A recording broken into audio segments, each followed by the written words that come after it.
जय श्री कृष्ण बच्चों, कक्षा 3 में आपका फिर से स्वागत है। कक्षा 3 में आज हम पाठ संख्या 8 के प्रश्नों के उत्तर के बारे में अध्ययन करेंगे। तो प्रश्नोत्तर हमने वस्तुनिष्ठ प्रश्नोत्तर, रिक्त स्थानों की पूर्ति के प्रश्नों को हल कर दिया है और हमने बहुवचन रूपों को एकवचन रूप में भी लिख दिया था। तो आज हमारे पास में प्रश्न संख्या 7 है कि युग युग से हम किसके उपासक रहे हैं। तो प्रश्न 7 क्या है बच्चों कि युग युग से हम किसके उपासक रहे हैं। तो उत्तर है कि युग युग से हम गैती और कुदाली के उपासक रहे हैं। कुदाली मिट्टी खोदने का एक औजार है ना। गैती और कुदाली मिट्टी खोदने का एक औजार है। तो हम युग युग से, युग का मतलब होता है लंबे समय का अंतराल, है ना, कई वर्षों तक। तो हम युग युग से गैती और कुदाली के उपासक रहे हैं। फिर प्रश्न संख्या 8 है कि आसमान में किस किस के दर्शन होते हैं। तो आसमान में किस किस के दर्शन होते हैं बच्चों। तो उत्तर है आसमान में इंद्रधनुष और संध्या की लाली के दर्शन होते हैं। अब यह बात किसकी चल रही है बच्चों, वर्षा ऋतु की बात चल रही है। तो वर्षा ऋतु के समय हमें इंद्रधनुष दिखाई देता है ना। तो आसमान में हमें इंद्रधनुष और संध्या की लाली के दर्शन होते हैं। फिर प्रश्न संख्या 9 है कि हम कौन कौन से उत्सव मनाते हैं। तो बच्चों हमारा जो देश है, भारत देश है, वो त्योहारों का देश है। कैसा देश है, त्योहारों का देश है। तो हमारे देश में बहुत सारे त्योहार मनाए जाते हैं, है ना। भाद्रपद महीने से लगा के मार्च तक हम हर महीने कोई न कोई त्यौहार हमारा मनता रहता है, चाहे हिंदू हो, मुस्लिम हो, सिख हो, ईसाई हो।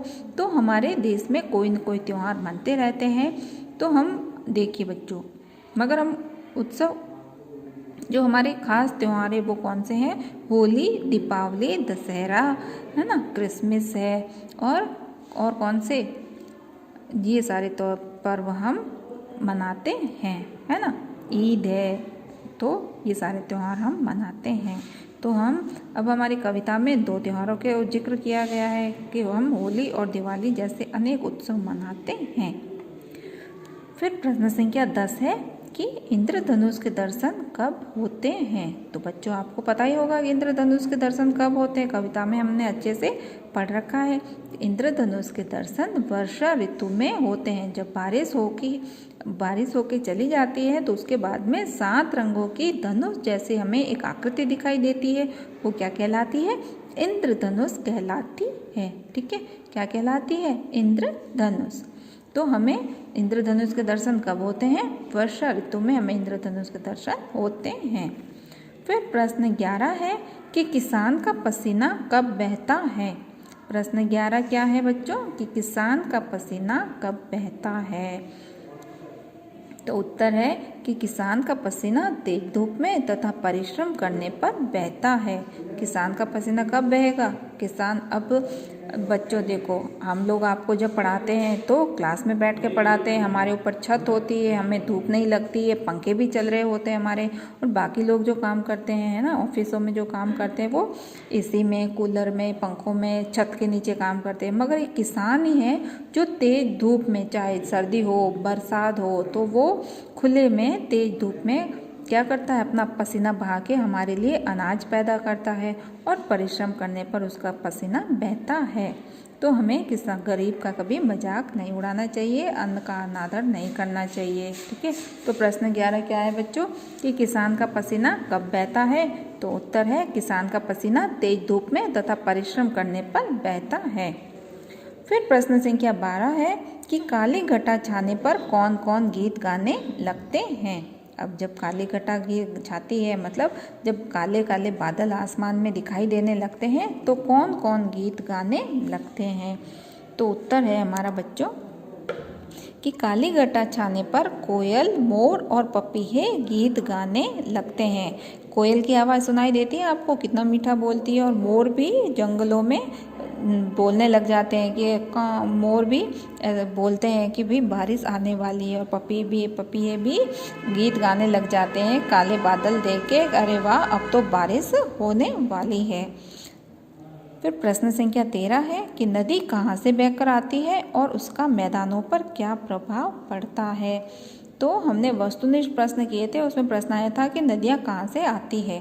तो नदियाँ पर्वत से आती है, पहाड़ों से होके आती है। तो उत्तर में हम लिखेंगे बच्चों कि नदी पहाड़ों से बह के आती है और इससे मैदानों में हरियाली और खेतों में फसल पैदा होती है। प्रश्न 13 क्या है कि नदी कहाँ से बह के आती है और इसका मैदानों पर क्या प्रभाव पड़ता है। तो उत्तर है बच्चों कि नदी पहाड़ों से बह के आती है और इससे मैदानों में हरियाली और खेतों में फसल पैदा होती है, क्योंकि मैदानों में पानी आता है और पानी से क्या होगा, चारों तरफ हरियाली होगी और अच्छी पैदावार होगी फसल की, है ना। फिर प्रश्न संख्या 14 है कि गली गली में उत्सव कब मनते हैं। गली गली में उत्सव कब मनते हैं। तो उत्तर है बच्चों कि फसल पैदा होने के बाद गली गली में उत्सव मनाते हैं। किसान क्या करते हैं, उनको फसल की अच्छी पैदावार होती है तो वो क्या करते हैं, फसल की कटाई होने के बाद में सब चौपाल में इकट्ठा होके खूब नाचते गाते हैं और संगीत वगैरह करते हैं। ढोल नगाड़ों के साथ गीतों की लय पे थिरकते हैं, नाचते हैं, उत्सव मनाते हैं फसल अच्छी पैदावार होने का। तो गली गली में उत्सव कब मनते हैं। तो उत्तर में हम लिखेंगे कि फसल पैदा होने के बाद गली गली में उत्सव मनाते हैं। फिर प्रश्न संख्या 15 है कि हल की नोक से हम किसके गीत लिखते हैं। प्रश्न 15 है कि हल की नोक से हम किसके गीत लिखते हैं। उत्तर में हम लिखेंगे बच्चों कि हल की नोक से हम खुशहाली के गीत लिखते हैं। अब खुशहाली कैसे, हल की नोक से आप बोलोगे बच्चों कि मैम हल की नोक से खुशहाली के गीत कैसे लिख सकते हैं। तो बच्चों जब किसान अपना हल चलाता है तभी अच्छे से फसल होती है और वही फसल हम लोग खाते हैं, है ना। हम कपड़ा हम बाज़ार से खरीद सकते हैं, हम सब कुछ बाज़ार से खरीद सकते हैं, मगर जो अनाज है वो तो खेतों में ही उगेगा, है ना। अगर किसान ने फसल बोना छोड़ दिया तो हमारा देश क्या हो जाएगा, भूखे मर जाएगा। तो खुशहाली कौन लाता है, किसान लाता है। किसान फसल पैदा करता है, फसल बोता है, तो उससे ही हमारा भरण पोषण होता है।